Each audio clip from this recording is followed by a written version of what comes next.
Fala galera, meu nome é Fernando, este é mais um Zona Mista e hoje, Rala Madrid, vamos falar sobre Real Madrid, vamos falar sobre Xabi Alonso e uma nova era que se desenha lá na Espanha, tá bom?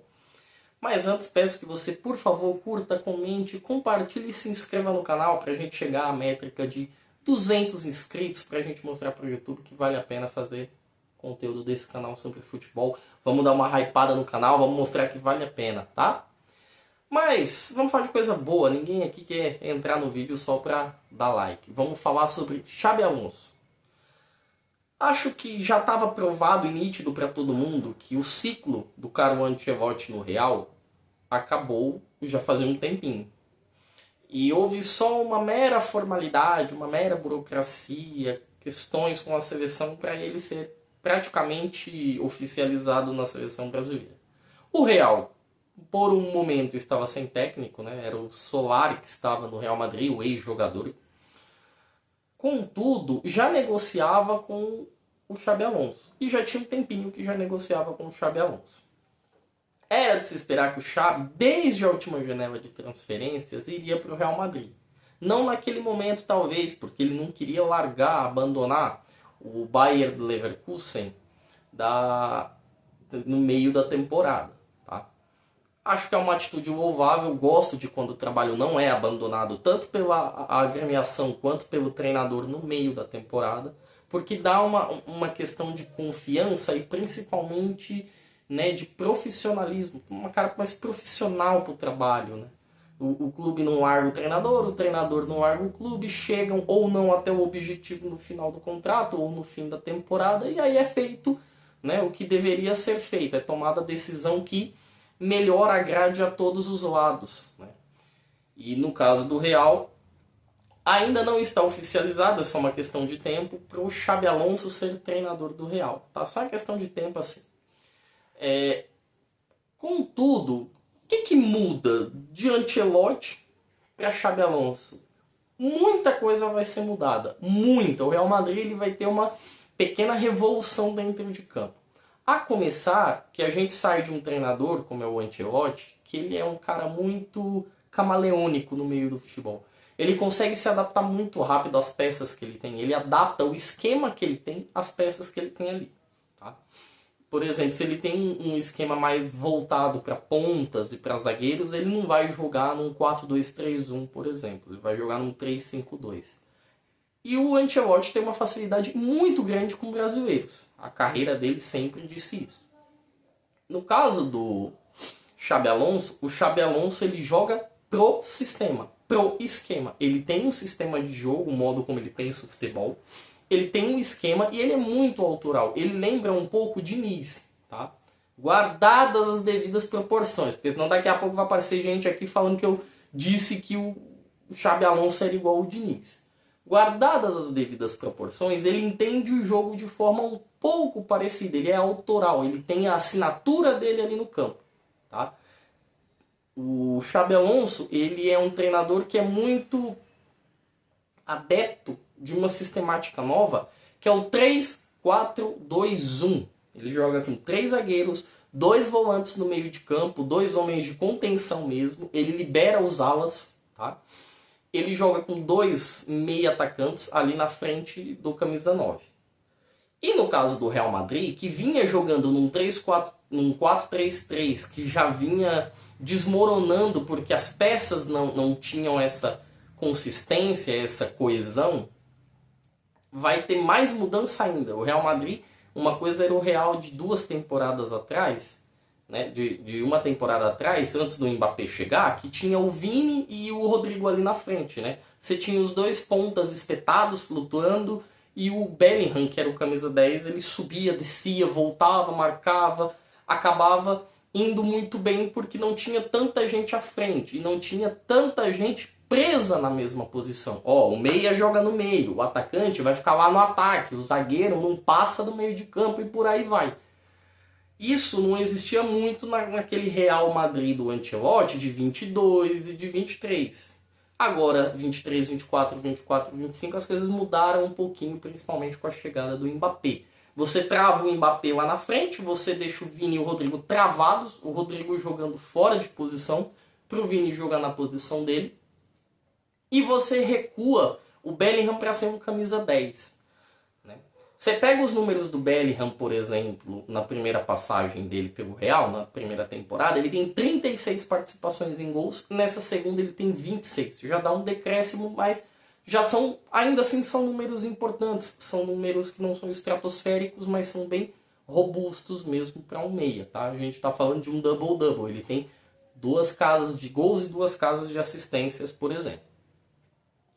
Agora, o que vai mudar tanto? Quando o Xabi Alonso ele chega no Real, para colocar o teu esquema, para colocar a metodologia dele ali, como ele pensa no campo, o Real vai ter mudanças não só em posições, mas em funções.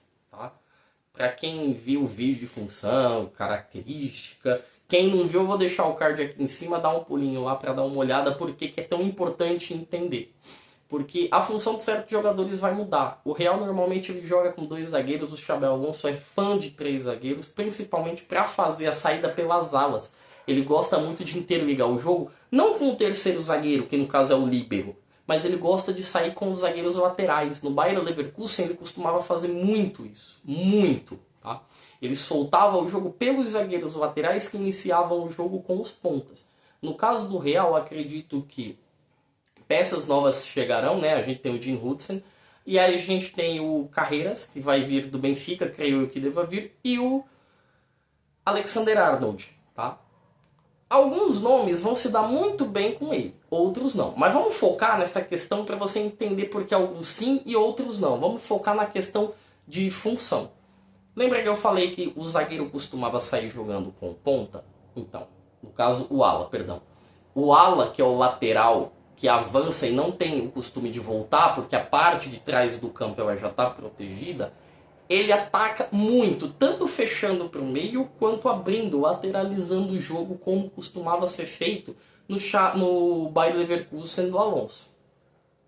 Quando você ia no Leverkusen ver ele jogar, você tinha o Jeremy Frimpong de um lado, você tinha o Alex Grimaldo do outro.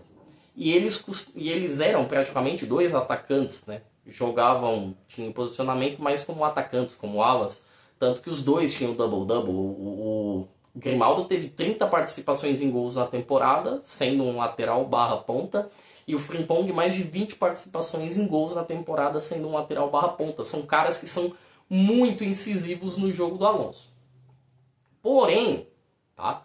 O meio-campo do Alonso era mais voltado para marcar. Você tinha lá o Ezequiel Palacios e você tinha o Granit Xhaka, né, que marcavam, davam essa sustentação, esse suporte para os laterais avançarem e seguravam o meio. No meio você tinha o Wirtz, né, o Florian Wirtz, e o Jonas Hoffmann. Na primeira temporada o Hoffmann jogava, auxiliava, depois ele saiu, então você teve por um momento ali o Adli, o Tella. Em outros momentos ali jogou o Alex Vidal recuando para uma linha de 3 no meio campo para soltar o Wirtz como esse segundo atacante. E ali na frente você tinha o Boniface, às vezes era o Patrick Schick e por aí vai. O que eu vejo nesse Real Madrid do Alonso é o seguinte. Resta saber se ele vai ser fiel ao que ele prega ou se ele, na primeira temporada, vai fazer somente alguns ajustes ao que o Ancelotti pensava no modelo de jogo e principalmente no sistema, no esquema. Porque o esquema que o Ancelotti tinha o Real Madrid na última temporada, o 4-3-3, é totalmente diferente. Na última temporada ele jogou em 2 sistemas, que era o 3-4-2-1 e o 4-3-3, que era uma variação. Você tinha 2 meio-campistas, tá? Você tinha 2 meio-atacantes, que eram o Wirtz e o Hoffmann, e poderia ser o Tella, poderia ser o Adli, por exemplo, e você soltava o Boniface ali. Então esse 3-4-3 era um 3-4-2-1 quando você meio que avançava, quando você não precisava retrair o time, não precisava ninguém voltar para marcar. Aí esse 3-4-3 era só uma variação do 3-4-2-1. Já parou para ver que tem uma assinatura, que tem uma entrega, que tem uma coisa muito definitiva ali nessa visão que o Alonso tem? Com o Ancelotti não tinha isso, tá? Com o Ancelotti, se ele precisasse jogar no 3-5-2, no 4-3-3, no 4-1-4-1, no 4-4-2, ele ia fazer, porque ele não era refém, mas ele trabalhava de acordo com o que ele tinha na mão. Já o Alonso não tem essa visão, não tem essa questão. Ele é muito do sistema. E eu quero também ver como que o Alonso vai lidar na questão dele ser o técnico do Real. Tá? O Real Madrid é uma marca gigantesca, é uma marca histórica, o maior clube do mundo. E queira ou não, você pode ser o Zé das Couve, como você pode ser, por exemplo, o Ancelotti, que foi o último treinador do Real. Você vai estar no holofote, você queira ou não. Tanto para crise, quanto para título, quanto para oscilações, você vai estar no microfone. Quero muito ver, porque no Leverkusen, o Alonso ele não era um cara de aparecer muito, mesmo ele sendo a estrela daquela franquia. Tá? Tirando o Florian Wirtz no campo e talvez o Vitor Boniface, o grande nome daquele Bayer Leverkusen era o Alonso. Era o cara que entregava, tá? E que fazia grandes trabalhos e grandes coisas. Dito isso, a pergunta que fica é: quem vai se dar bem e quem vai se dar mal com o novo professor, com o novo treneiro, como dizem lá na Espanha? Eu vejo alguns nomes já saindo atrás. O primeiro nome é o Arnold. O Arnold, pô, Fernando, o cara nem chegou e ele não se encaixa muito da forma como o Alonso pensa o jogo. O Arnold não é ponta, não é ala. Ele é um grande construtor de jogo. Talvez ele até consiga jogar, mas em uma característica diferente, de um jeito diferente. Quem espera que o Alexander-Arnold faça o que o Jeremy Frimpong fazia, pega a bola, avança, vai pra frente, puxa um 2, chuta, chega no gol, ele não vai fazer. Nem o Liverpool ele costumava fazer isso, tá? Não é a característica. O Carreira, se vier do Benfica, é outra brincadeira, é outra história, é outra característica. Ele provavelmente se dará muito bem, porque ele é um lateral ofensivo. Ele não é um lateral mais defensivo, ele é um cara mais construtor de jogo, mas ele é muito ofensivo. Ele é um cara que está sempre na linha de meio campo para cima, está sempre buscando o jogo. No caso dos zagueiros, eu acho que o Militão vai ter uma facilidade muito grande com ele, justamente por jogar de terceiro zagueiro, por jogar do lado direito. No São Paulo, o Militão já jogou assim no começo de carreira, no Porto nem tanto, nem no Real. O Alaba, nem no Bayern de Munique, nem no Real Madrid, nunca jogou assim. Vai ter dificuldades, o Alaba vai ter muitas dificuldades. O Rudiger teve um momento ali no Chelsea que ele jogou com linha de 3 zagueiros. Então, provavelmente, o Rudiger e o Militão saiam na frente dos outros. Aí você tem, por exemplo, o Fran Garcia, que, assim como o Raul Asensio, eles possam ter, né, um desabrochar, um desenrolar melhor. Porque são garotos de base, são moleques novos ainda, na casa de 20, 21 anos. Então, para eles, acho que pode ser não tão difícil quanto será para o Alaba, por exemplo. Tá? Então, vejo uma linha de 3 ali. Acho que o Hudson, né, nem cheguei a mencionar o Dean Hudson, ele nunca jogou com linha de 3, tá? no Bournemouth do Iraola, mas tem muita qualidade, pode ser que acabe sim jogando nessa linha. E aí a gente vai para o meio.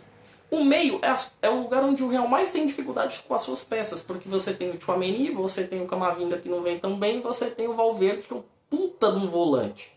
Aí você tem o Valverde, que com certeza vai ser titular e vai dar uma movimentação para esse meio campo do Real, vai dar uma base, uma sustentação. E junto com ele, eu não vejo nenhum dos outros dois. Junto com ele, quem provavelmente vai jogar é o Bellingham. Eu vejo o Bellingham como segundo volante desse Real, porque o Bellingham não vai mais ser 10. Com o Alonso, das duas uma. Ou o Bellingham é 10 e o Rodrigo é vendido, ou o Rodrigo joga como 10 ali e o Bellingham é recuado. Fernando, por quê? Lembra que eu acabei de falar mais cedo? 3-4-2-1? Esses dois jogadores atrás do atacante, o atacante é o Mbappé, gente. Tá? O Mbappé ele não vai mudar, ele tem o Alonso vai ter um cara que vai entregar para ele 30, 40 gols por temporada, e atrás dele ele vai recuperar uma coisa que o Ancelotti fazia muito bem até a temporada 2023, que era a base de flutuar, tanto com o Vini de um lado quanto com o Rodrigo de outro. Então, se o Rodrigo fica no Real, ele é obrigado a chegar no Bellingham e fazer o Bellingham recuar o jogo, fazer o Bellingham olhar o jogo de trás como um segundo volante, como fazia o Toni Kroos, que foi a peça que o Ancelotti perdeu e desarrumou o meio.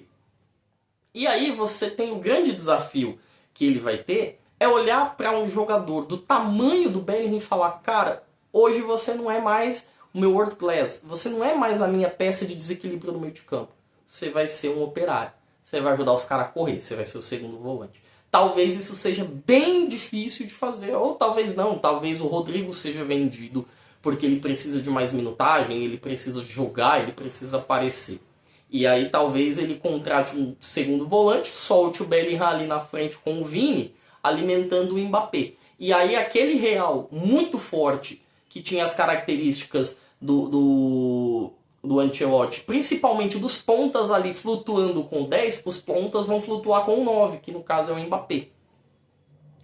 Ainda vai demorar muito, ele vai ter que fazer muita gente trabalhar em funções novas, o Vini vai ter que voltar a ajudar para marcar, o Mbappé vai ter que voltar a ajudar para marcar, e o Mbappé nunca marcou na vida dele, não sabe nem o que é isso, não sabe nem como se marca. O Rodrigo a mesma coisa, o Bellingham vai ter uma função nova, onde ele vai ter que se acostumar a ser mais operário, a ser menos estrela. Acho que desse time, pouquíssimos nomes passarão assim... passarão sem ter tantas modificações nas suas funções. Um deles é o Valverde. O Valverde provavelmente vai ficar com o primeiro, com o segundo volante, não vai ter tanta afetação. Mas para quem espera um Real totalmente 4-2-3-1, 4-3-3 na próxima rodada, vai se frustrar. O Real do Alonso vai ser muito autoral, muito parecido com o Bayern de Munique, creio eu, com apenas alguns ajustes em coisas boas do Ancelotti. Tá? Quero muito ver como vai ser isso. Peço que você, por favor, deixe a sua opinião, deixe o seu like, comente o que você acha do vídeo. Você acha que vai dar ruim esse Real do Xabi Alonso, que vai dar bom, que vai ganhar a próxima Champions, como que vai ser? Eu acho que o Barcelona vai ter um baita de uma briga na próxima temporada, na próxima ronda, porque esse Real do Alonso, na minha visão, vem atrás de protagonismo no cenário mundial. Tá? O que vocês acharam? Peço que vocês deixem a opinião de vocês, curta, comente, compartilhe e principalmente se inscreva no canal para dar um pouco de engajamento. Meu nome é Fernando, me despeço por aqui. Esse foi mais um Zona Mista, o último em território inimigo. A partir de amanhã eu tô de volta, viu galera? Um abraço.